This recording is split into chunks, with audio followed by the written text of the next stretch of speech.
There is a small, butterfly-shaped gland in your neck that quietly controls far more of your daily life than most people realize. It influences how warm or cold you feel compared to everyone else in the room, how quickly your hair grows, how thick your nails become, and even the tone of your skin. When this gland, the thyroid, starts slowing down, the earliest clues often show up in places you glance at every day: your eyebrows, your fingernails, the skin on your hands, and the corners of your mouth. Your bathroom mirror, in other words, is quietly showing you data most people never learn to interpret. Here's a simple self-check you can try right now. Your thyroid sits low in your neck, just above your collarbones, wrapped around your windpipe, and it rises and falls when you swallow. Take a small sip of water, tilt your head back slightly, and watch the base of your neck in the mirror as you swallow.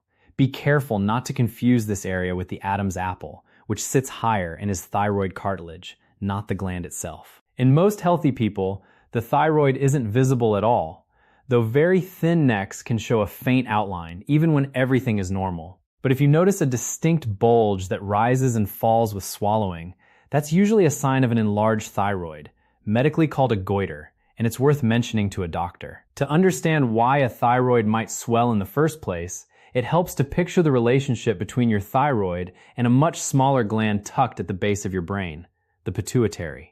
Think of the pituitary as a manager constantly monitoring how much thyroid hormone is circulating in your bloodstream. When hormone levels dip, the pituitary releases a chemical messenger called thyroid-stimulating hormone, or TSH, essentially in order for the thyroid to ramp up production and, over time, grow larger to keep up with demand. The trouble starts when the thyroid itself is damaged, whether by an autoimmune attack or a shortage of iodine. Because no matter how much TSH the pituitary releases, the thyroid simply can't respond adequately. So the pituitary sends louder and louder signals. TSH climbs higher, and the thyroid keeps expanding in a futile effort to comply. In severe, long-neglected cases, the gland can grow large enough to press on the esophagus and windpipe, making swallowing and breathing genuinely difficult.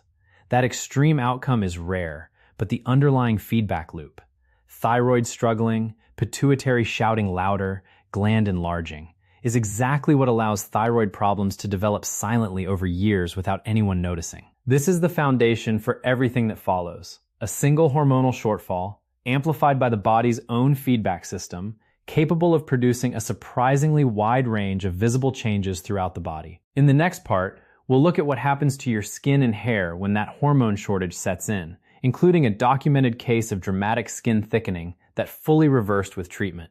Your skin is the largest organ you have, and it's a useful place to watch for thyroid trouble.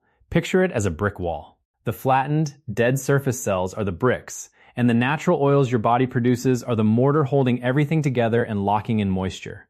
When thyroid function drops, oil production falls sharply. The mortar dries out, the bricks separate, and skin becomes rough and eventually develops a cracked, tile-like or cobblestone pattern that dermatologists call asteatotic eczema, from a French term simply meaning cracked. This isn't just a cosmetic nuisance. It reflects a genuine breakdown in the machinery that renews your skin. Skin renewal is a constant process. You shed dead skin cells every minute, adding up to well over a pound of shed skin per year, a process driven by enzymes that act like tiny scissors, snipping the proteins that hold aging cells in place so they can fall away. When thyroid hormone runs low, those enzymatic scissors grow dull, dead cells stop shedding properly, and layers begin piling up. In one documented dermatology case, a woman in her early 40s developed dramatic thickening of the skin on her palms and soles over just 3 months, enough to change the shape of her hands. This condition, called palmoplantar keratoderma, results from a buildup of keratin, the tough structural protein found in skin, hair, and nails. After roughly 9 months of thyroid hormone replacement therapy, her skin returned completely to normal, underscoring how directly these changes trace back to hormone levels. Since nails are almost entirely keratin, and hair is made of even more, anything disrupting keratin production tends to affect both simultaneously. In another documented case, a woman in her early 40s lost nearly all her hair within just 4 months. To understand how that's possible, it helps to know how a single hair strand lives. It's produced by a follicle that works for a period, then enters a resting phase before falling out and being replaced. At any given time, roughly 10% of your hair is normally in that resting phase, which is why you always see a few strands in the shower drain. When thyroid hormone drops, this orderly cycle breaks down. Hair production slows first, making strands thinner, duller, and more brittle. Then, an unusually large share of follicles enter the resting phase simultaneously, and a couple of months later, all of those hairs fall out together, sometimes resulting in dramatic loss over just a few weeks. More often, the effect is subtler, gradual thinning along the part line or at the crown. The encouraging news is that hair follicles generally recover once thyroid hormone is restored. In the documented case mentioned above, 5 years after starting treatment, the woman had a full, thick head of hair and normal nails again, a clear illustration that these changes, however alarming, are frequently reversible. Nails affected by low thyroid hormone tend to change in a few recognizable ways. They can grow unexpectedly thick, yet simultaneously become brittle, splitting and peeling at the edges. Vertical ridges may appear running from the cuticle to the tip, though it's worth noting these ridges are also a common and harmless part of normal aging, so one ridge alone means little. It's the combination. Ridges alongside dry skin, thinning hair, and persistent coldness. That forms a meaningful pattern. Another nail change worth knowing is onycholysis, where the nail lifts away from the nail bed, letting air in and giving the tip a chalky white or yellowish look. This has several possible causes, including fungal infections or trauma, but hypothyroidism is among them. Hair loss isn't limited to the scalp either. Eyebrows, eyelashes, and body hair can thin as well. One especially specific clue involves the outer third of the eyebrow, the section nearest the temple. If that portion has visibly thinned or disappeared while the inner eyebrow remains full, it's known as Hertoge's sign, sometimes called the Queen Anne sign after Queen Anne of Denmark, though it's unconfirmed whether she actually had hypothyroidism. Spotting this alongside thinning hair and cold hands in a family member is a reasonable prompt to suggest a doctor's visit. Swelling around the eyes deserves special attention too. Ordinary puffiness after poor sleep comes and goes, but a different kind of swelling, firm, dough-like, and persistent, feeling almost gelatinous when pressed, signals something called myxedema. This comes from a buildup of mucin, a jelly-like substance normally part of the structural scaffolding between cells, including hyaluronic acid, the same molecule used in cosmetic fillers. A healthy thyroid keeps mucin production balanced. A sluggish one causes overproduction, which gets deposited most visibly around the eyes but also on the hands and feet, and in severe cases, nearly anywhere in the body.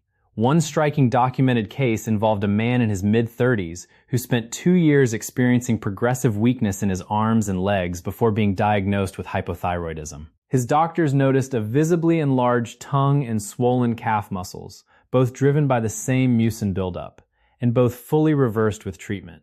His case also illustrates a serious downstream complication, obstructive sleep apnea. An enlarged tongue is more likely to fall backward and block the airway during sleep, causing snoring, breathing interruptions, and poor quality rest. Chronic sleep apnea raises long-term risks for heart disease, stroke, and dementia. While hypothyroidism is a relatively uncommon cause of sleep apnea, it's notable for being one of the few causes that can be fully reversed simply by treating the underlying thyroid problem. Mucin buildup doesn't just affect the tongue and tissue around the eyes, it can also compress nerves elsewhere in the body. A simple self-test called Phelan's test can help illustrate this. Press the backs of your hands together so your wrists bend at a sharp angle with elbows pointing outward, and hold that position for 30 to 60 seconds. This puts pressure on the median nerve as it passes through your wrist. If you begin feeling numbness, tingling, or pain in your fingers during that minute, it may point to carpal tunnel syndrome. The carpal tunnel is a narrow passageway at the wrist through which the median nerve and several tendons all pass together, leaving little spare room. Any extra swelling in that tight space presses directly on the nerve, typically producing tingling and numbness in the thumb, index finger, and middle finger, often worse at night when the wrist is bent during sleep. Research suggests that a meaningful share of carpal tunnel cases, up to roughly 5% by some estimates, may be linked to underlying hypothyroidism. That's a notable proportion. And the encouraging part is that treating the thyroid condition often improves carpal tunnel symptoms on its own without requiring surgery. If you've been waking up with numb fingers, a thyroid check is a reasonable conversation to have with your doctor. The median nerve isn't the only one vulnerable to this kind of compression. The facial nerve also travels through a narrow bony canal on its way to the muscles of the face, And there's a striking documented case involving a man in his 40s who developed sudden weakness on one side of his face, a drooping mouth corner, and difficulty fully closing one eye.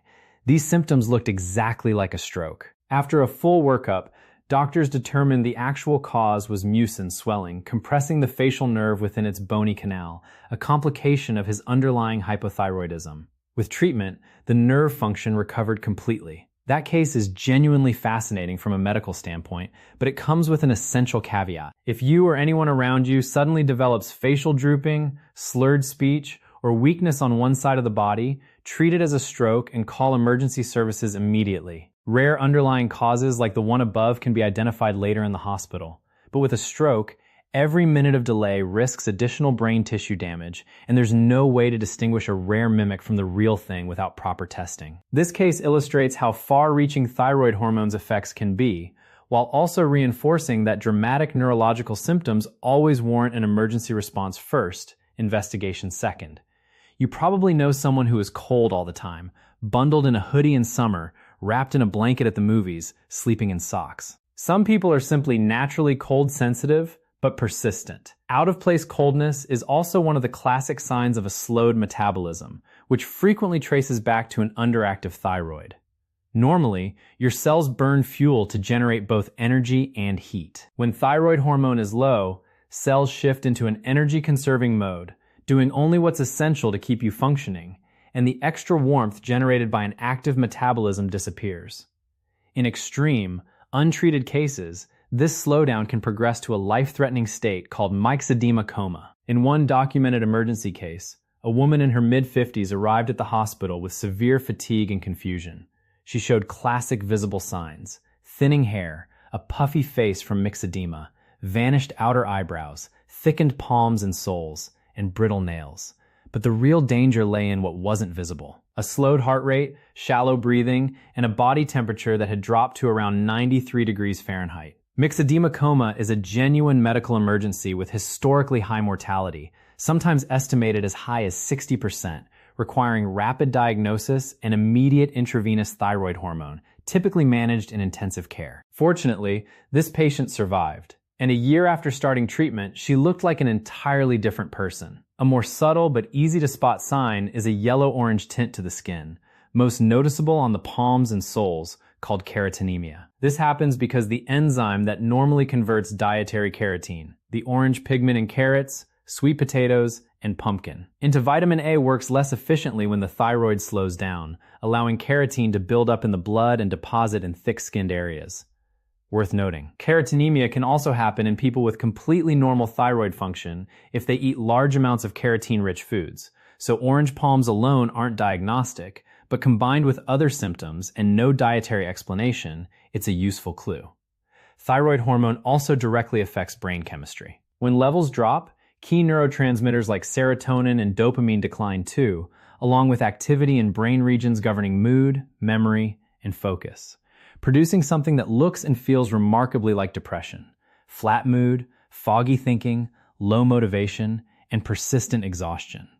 This is exactly why a thorough evaluation for new depression should include a TSH test. For women, low thyroid hormone can also push estrogen up and progesterone down, often resulting in heavier, less predictable periods and more painful cramps, along with increased difficulty conceiving and elevated risks during pregnancy if left untreated. Despite everything covered so far, the most common signs of hypothyroidism aren't the dramatic, visible ones. They're the mundane, easy-to-dismiss symptoms: constant tiredness, constipation, and unexplained weight gain. These symptoms are so generic that they're routinely blamed on stress, poor sleep, aging, or simply life, which is exactly why hypothyroidism so often goes undiagnosed for years. A common pattern in primary care involves someone consulting a nutritionist about weight, a therapist about fatigue, and a gastroenterologist about constipation, when a simple TSH blood test could have provided the answer within a day. Historically, the leading cause of hypothyroidism worldwide was iodine deficiency.